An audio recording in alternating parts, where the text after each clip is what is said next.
About 2.5 years ago, I was employed with Lippert. I worked here for almost a year, but I got fired. And the reason why I got fired was due to attendance. At that point in time, I was too prideful to tell the company what my situation was. I was homeless. I was uncontrollable, like it was the end of my rope. I didn't know which direction was up or was down. When I came to pick up my check a week after my very last paycheck, our HR lady at that time, she told me, she said, "Why didn't you tell me the situation that was going on?"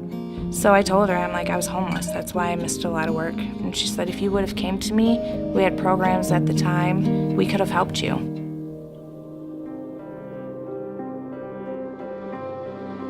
During this homelessness, we stayed in hotel rooms for a month until my savings was pretty well dry. I was trying to find a job. We ended up in a homeless shelter. It was myself and my 4 children. Stayed there for a month. In that shelter, I was depressed, I was low. The homelessness broke me. It absolutely broke me. The only thing that I didn't lose at that point in time was my children. I found faith, and then just from there, it kind of started looking up for me. The morning after I surrendered in that homeless shelter, the ladies knocked on my door and said, "Hey, we have a grant for you. The housing that you've been looking for months and months and months, we're gonna pay for you." Matt Height actually got a hold of me on Facebook and said, "Hey, we have some openings and materials. We're shorthanded."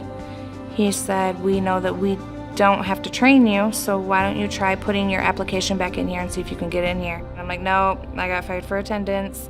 They're not gonna hire me back, the situation." They know who I was back then. They're never gonna see me for who I am now. And he says, "Leslie, put your application in." So I did.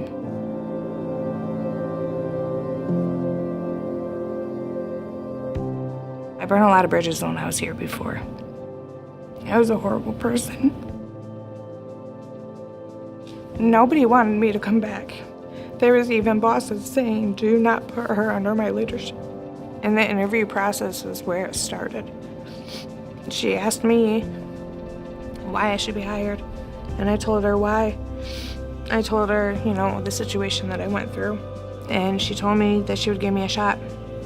So I was rehired. Why she believed in me, then I don't know, because I didn't even believe in myself. It was a darkness, a horrible, horrible darkness that I had to go through. But that darkness is what made me surrender. It made me surrender to my life to know, hey, look, you need a change. Because on the path that you are right now, it's very destructive and it's gonna cost you your life. It took that moment for me to rise up. It made me see people in a whole different view. Before, my heart was hard, I was bitter, I was focused on myself. So this situation, it helped me to love others, to do things for others. At that point in time, I had to prove myself. As I started working, the one person that did not want me to come back came to me and he said, "I see the changes, I see your drive, I see your motivation. I want to let you know that I am on your side and your team." This company really does care about our opinions, about our ideas, about the things that we have to offer. When they say, what sets Lippert apart, to me, it's because they practice what they preach. To use these core values every single day with my coworkers or with leaders or even in myself, it just comes natural to me because I see it every day. I feel like that's my purpose in life, to show everyone that they do matter. Because when you don't believe in yourself, sometimes it takes other people to believe in you.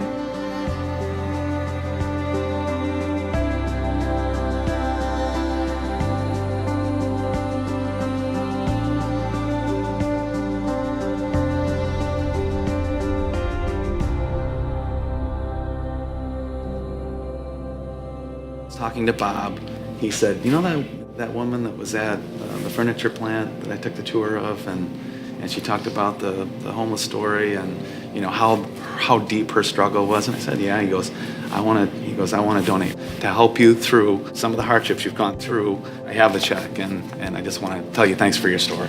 Thanks for everything you've done.